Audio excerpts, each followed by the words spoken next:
وہ جو آخری میٹنگ تھی، آخری میٹنگ یہ تو خیر ابھی کب کی ہوگی، اگست کی میٹنگ ہوگی یا اگست کے قریب ہم آخری میری میٹنگ تھی جنرل باجوہ سے.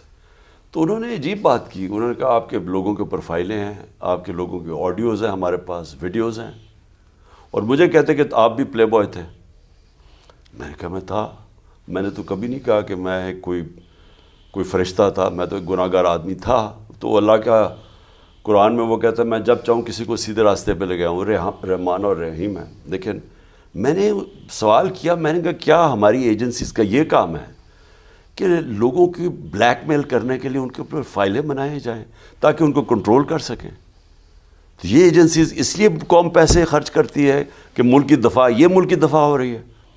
تو تب بھی میں سمجھا کہ دیکھیں ان کا جو سوچ ہے نا وہ ایک ہمیں ہٹانے کے لیے جیسے ہمیں ہٹایا، اس کے بعد جب انہوں نے دیکھا کہ پبلک ان لوگوں کو مسترد کر گیا. میرے ساتھ پبلک اس لیے آئی کہ ان تینوں کی شکلیں دیکھ کے تو لوگوں کے اندر ایک غصہ آیا، لوگ جان گئے تھے ان لوگوں کو.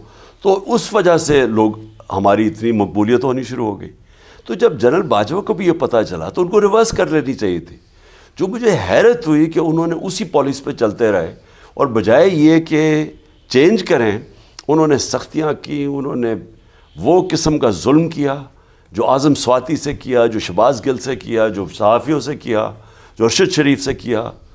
اور میرے اوپر کیسز کے اوپر کیسز ہر روز بننے شروع ہو گئے، اور یہ پھر آڈیوز نکلنی شروع ہو گئی. اور یہ آڈیوز تو یہ اب کس کے پرائم منسٹر کی سیکیور لائن کی کون ٹیپ کر رہا تھا؟ یہ آفیشل سیکرٹس ایکٹس کے خلاف ہے. میری اعظم خان کے ساتھ آڈیو نکل آئی، وہ تو ہمیں صرف ISI کر سکتی تھی. تو یہ شروع ہو گئے کام. یعنی حیرت یہ ہے کہ بجائے آپ چوروں کے خلاف کھڑے ہوں اور عوام کھڑی ہے جدھر، آپ اس پارٹی کے خلاف کھڑے ہو گئے جس کے سارا ماضی ان کے مقابلے میں ایک سٹرگل تھی ان کرپشن کے خلاف. ان کو ختم کرنے کی، سب سے بڑی پارٹی کو ختم کرنے کی کوشش کی. اچھا خان صاحب یہ فرمائیے کہ ہمارے بڈی صاحب کی بھی خبر تھی کہ جو RTS بیٹھا تھا وہ آپ کے خلاف بیٹھا تھا، جو اب ہمیں خبریں ملتی ہیں. تو شروع سے ہی اسکیپٹیکل تھے، they didn't want you to, ایک بہت با اختیار PM کے طور پر یہاں دیکھنا ممکن نہیں تھا. دیکھیں میں اب جب دیکھتا ہوں نا ماضی میں، تو اب تو مجھے یہ واضح ہوتا ہے کہ یہ کبھی بھی یہ جنرل باجوہ کی جو باجوہ ڈاکٹرن ہے کہ وہ کوئی اتنا تکڑا نہ ہو جائے کہ اس کو وہ کنٹرول نہ ہو سکے. تو یہ جو سندھ کے اندر جو پیپلز پارٹی کو کھلا ہاتھ دیا گیا، میں جب وہاں گیا تو چیف سیکرٹری تھے، میں جب کیمپین کرنے گیا 2018 میں، تو اس نے کہا جی یہاں تو سارا ٹوٹل کنٹرول کیئر ٹیکر کے ہوتے ہوئے ٹوٹل پیپلز پارٹی کا کنٹرول ہے، سارا ان کے پولنگ سٹیشن سب کچھ کے اوپر کنٹرول ہے. تو وہ کون ان کو بیک کر رہا تھا؟ پیپلز پارٹی جس طرح بے نظیر بھٹو جب شہید ہوئی ہے اس سے زیادہ ووٹ لے گئی پیپلز پارٹی 2018 میں. ان کے سندھ کے اندر تو تباہی کی ہوئی ہے انہوں نے، تو زیادہ ووٹ کیسے پڑ گئی؟ تو اس کے علاوہ ہمارے کئی کینڈیڈیٹس کو 50 سے ہارا، کوئی 200 سے ہارا، یعنی لاکھ ووٹ میں. تو یہ جو انہوں نے شروع کیا PDM نے کہ جی سلیکٹڈ گورنمنٹ ہے، تو میں نے تو پہلے دن ہی کہہ دیا تھا کہ کھول دو الیکشن. یہ پیچھے ہٹ گئے. حالانکہ 2013 میں جب انہوں نے دھاندلی کی تو ہم نے صرف 4 حلقے مانگے تھے، 4 حلقے یہ کھولنے کے لیے تیار نہیں تھے. ہم نے تو جب انہوں نے ہمارے سے، ہم نے کہا کھول دو، کیونکہ انہوں نے 2013 میں دھاندلی کی تھی. ہم نے 2018 میں میرا خیال ہمیں زیادہ سیٹیں ملی تھیں جتنی اس سے جو کہ ہمیں دی گئی تھی.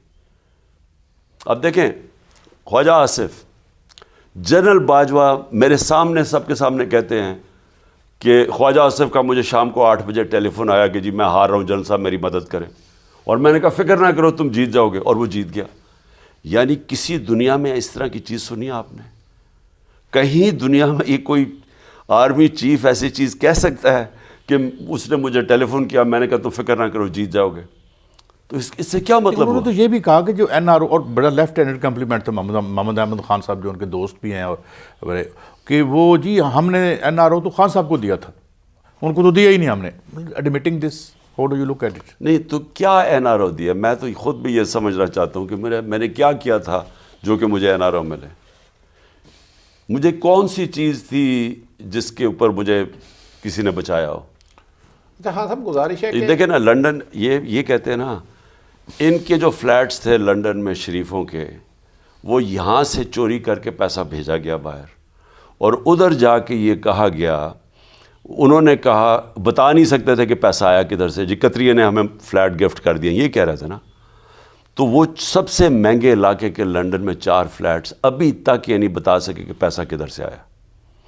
میرا ایک فلیٹ تھا لنڈن میں، انہوں نے کہا جی وہ اس کے اوپر انویسٹیگیٹ کرو. ثاقب نثار کی عدالت نے وہ انویسٹیگیٹ کیا. میرے سے انہوں نے ایک ثبوت لیا، 64 میں نے ڈاکیومنٹس دیں کہ میں تو کرکٹ کھیلتا تھا جب میں نے فلیٹ آج سے 34 سال یا 40 سال پہلے لیا تھا. تو میں نے تو ایک ڈاکیومنٹ دی کہ کرکٹ میں ایک ارننگ کدھر سے آئیں، کانٹریکٹس دکھائے کہ کدھر سے میں نے پیسہ ارن کیا، عدالت کو سیٹسفائی کہ یہ پیسہ اس پیسے سے خریدا، اتنے کا بیچا، وہ سرٹیفکیٹ دیا. منی جو کہتے ہیں منی ٹریل وہ دی کہ وہ وہاں سے پیسہ پاکستان آفیشیل بینکنگ چینل سے آیا. تو مجھے کس طرح کسی نے بچایا ہے؟ میں تو پاکستان سے حلال کی کمائی پاکستان لے کے آ رہا تھا، یہ حرام کی کمائی پاکستان سے باہر بھیجا. میرا ان کے کیسے موازنہ ہو سکتا ہے؟ اچھا ہاں صاحب گزارش ہے کہ یہ اب آپ کو لاڑلا کہتے ہیں، یہ عجیب لاڑلا ہے کہ اس کی اقتدار چھین لی گئی، اس پہ 30 مقدمہ درج کر دیے گئے اور قاتلانہ حملہ بھی کروا دیا گیا. تو کیا سمجھتے ہیں ساری پیچھے موجودہ حکومت ہے یا کچھ ماضی کے اسٹیبلشمنٹ کے لوگ بھی ہیں آپ؟ نہیں، یہ حکومت ان کے ساتھ تھی. جنرل باجوہ کے دور تو پوری طرح یہ اکٹھے مل کے انہوں نے ہمارے اوپر ظلم کیا، ہر قسم کا ظلم کیا. میں آپ کو بتاؤں، ایسے مجھے لگا کہ جیسے میں کوئی غیر ملکی کوئی غدار ہوں یا ملک کا دشمن ہوں. یعنی اس طرح میں نے زندگی میں، مجھے تو اب پہلی دفعہ اندازہ ہوا کہ جب آپ کے خلاف سٹیٹ ہو جائے اور آپ کو ایک ساری سٹیٹ کی پاور آپ کے خلاف استعمال ہو، تو وہ انسان کس طرح گزرتا ہے، کیونکہ اس کے پاس تو کوئی جگہ ہی نہیں رہ جاتی. اس کے پاس فنڈامنٹل رائٹس جو ہیں اس کے، وہ پاکستان کا انصاف کا نظام وہ پروٹیکٹ نہیں کرتا. اب مجھے پتہ ہے کہ 3 یہ جو مجھے گولیاں لگی ہیں، جو میرے اوپر حملہ تھا، اب تو خیر JIT میں چیزیں بھی سامنے آ جائیں گی، آپ 2-3 دن میں دیکھیں گے کہ کیا کیا چیزیں سامنے آئیں گی. تو یہ واضح ہو گیا کہ انہوں نے اسیسینیشن میرے اوپر پلان کیا. میں نے پہلے کہا، 2 مہینے پہلے کہا کہ یہ کرنے والے ہیں، دینی انتہا پسند کے نام پہ مجھے قتل کرنے والے ہیں، یہ میں سب کچھ پہلے کہہ بیٹھا تھا. میں اپنی FIR رجسٹر نہیں کر سکا. ایکس پرائم منسٹر، پارٹی میری پاور میں پنجاب پولیس میری FIR رجسٹر کرنے کا. مجھے یہ بتائیں اس سے کیا مطلب ہوا؟ اس کا مطلب کہ یہاں جنگل کا قانون ہے، یہاں قانون کی حکمرانی نہیں ہے. یہاں جو طاقتور ہے وہ جو مرضی چاہے کر سکتا ہے. یہ اگر مجھے دیکھیں، آپ سوچیں نچلے لیول پہ کیا انصاف مل رہا ہے ملک میں، کہ اگر مجھے نہیں انصاف ملا کہ میں اپنی FIR نہیں رجسٹر کروں، جو اعظم سواتی سینیٹر سے ایک ٹویٹ کے اوپر، ٹویٹ کیا اس نے کہ باجوہ نے NRO 2 دیا. بچہ جانتا ہے کہ باجوہ نے NRO 2 دیا ہے.